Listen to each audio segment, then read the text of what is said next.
آپ لوگ اس ملک کے ساتھ کیا کر رہے ہیں؟ ہم لوگ کہتے ہیں اس کا ڈائلاگ کے ساتھ اس کا مسئلہ حل کریں، آپ لوگ کہتے ہیں یہ دہشت گرد ہے۔ ہمیں دہشت گردی کی اسپیکر صاحب آج اس کی ڈیفینیشن ہمیں بتائیں، بمباری کرنا دہشت گردی ہے یا امن کی بات کرنا دہشت گردی ہے؟ جس بندے کا منڈیٹ ہے وہ کہتا ہے آپ امن سے بات کریں، جو فارم 47 پہ آتا ہے وہ کہتا ہے یہاں پہ زور زبردستی سے بمباری کریں۔ آپ کے پاس منڈیٹ ہے یا ہمارے پاس منڈیٹ ہے؟ آپ لوگ یہاں پہ فارم 47 پہ آئے ہوئے ہیں، آپ کس کے ایجنڈے پہ کام کر رہے ہیں؟ آپ لوگ کون ہوتے ہیں ہمیں دہشت گرد کرنے والے؟ آپ لوگ کون ہیں؟ وہ انگریزی میں کہتے ہیں نا اسپیکر صاحب who the hell are you؟ آپ ہمیں بتائیں گے کہ ہم نے اپنے صوبے میں کیا کرنا ہے؟ آپ کے پاس منڈیٹ نہیں ہے، آپ کس حیثیت سے ہمیں بتاتے ہیں کہ یہاں پہ بمباری کریں؟ آپ یہاں پہ رہتے نہیں ہیں، آپ کا صوبے کے حالات کا آپ کو پتہ نہیں ہے۔ صوبے کی دہشت گردی خیبر پختونخوا فیس کر رہا ہے، یہاں کی عوام فیصلہ کرے گی کہ یہاں پہ کیا کرنا ہے۔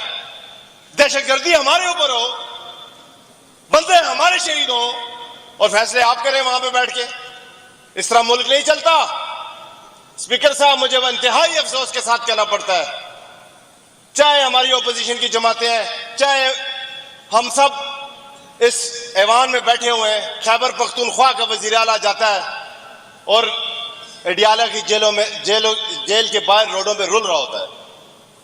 نہ آپ لوگ ہمارے ادارے، نہ آپ لوگ عدالتی حکم مانتے ہیں، نہ آپ لوگ اسپیکر کی اور اس اسمبلی کی کوئی قرارداد مانتے ہیں، نہ آپ لوگ کوئی جرگہ مانتے ہیں، نہ آپ لوگ عوامی رائے مانتے ہیں۔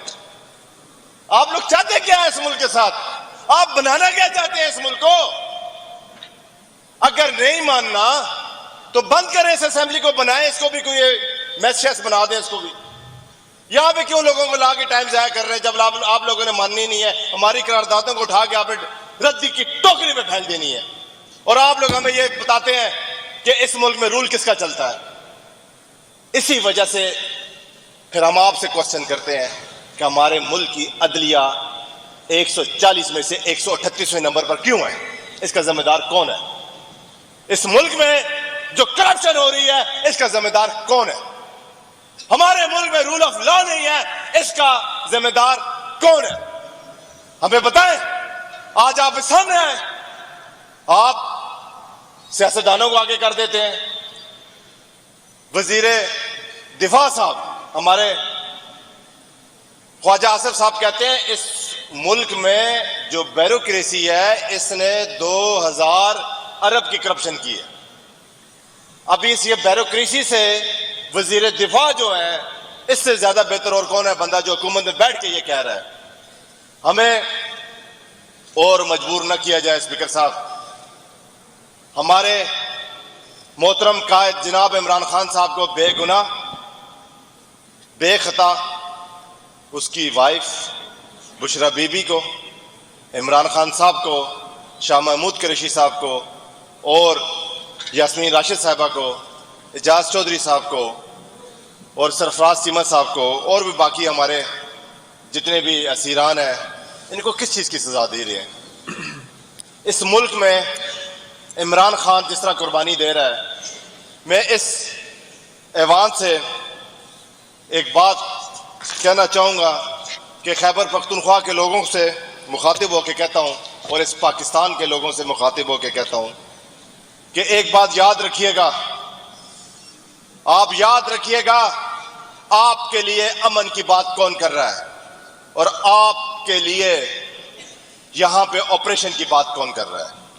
یہ یاد رکھیے گا اس ملک کی ترقی کی بات کون کر رہا ہے، اس ملک پاکستان کا جھنڈے کی بات لہرانے کی، اس ملک کو آگے لے کے جانے کی، اس ہرے پاسپورٹ کی عزت کی بات کون کر رہا ہے۔ اس ملک میں ختم نبوت کی بات کس نے کی ہے؟ کس نے یونو میں جا کے ختم نبوت کا مقدمہ لڑا ہے؟ کس نے یہاں پہ کینسر ہاسپٹلز کی بنیاد رکھی ہیں؟ کس نے اس ملک میں القادر یونیورسٹی کی بنیاد رکھی ہے. میرے ملک کے لوگوں، حضرت علی رضی اللہ تعالیٰ عنہ کا قول ہے، جب ظلم کرنے پہ خاموشی اختیار کی جائے تو جو لوگ خاموش ہوتے ہیں وہ بھی اس ظلم میں اس ظالم کے ساتھ برابر کی شریک ہے.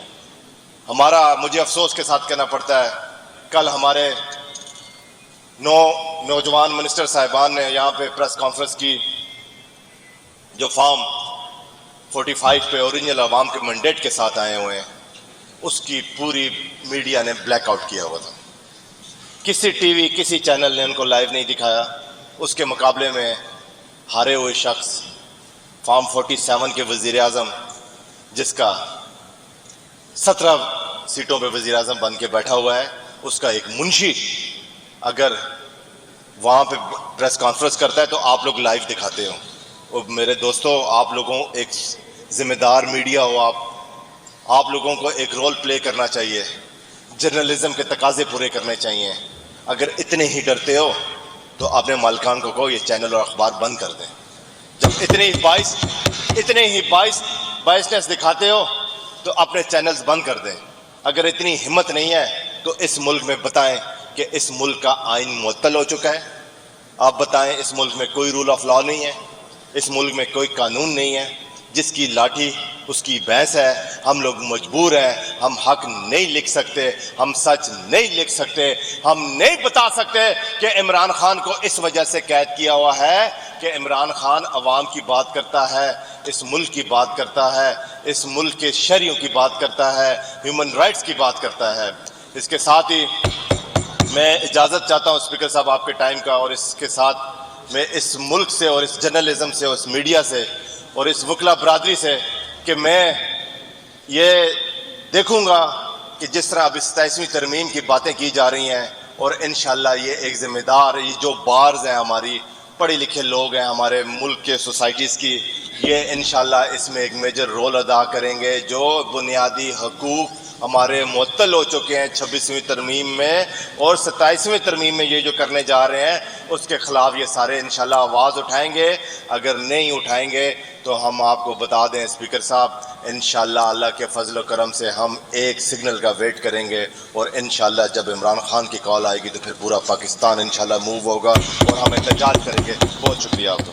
ناظرین کرام، پختونخوا اسمبلی کے پی ٹی اے کے رکن اسمبلی کی تقریر نے ایوان میں ہلچل مچا کر رکھ دی.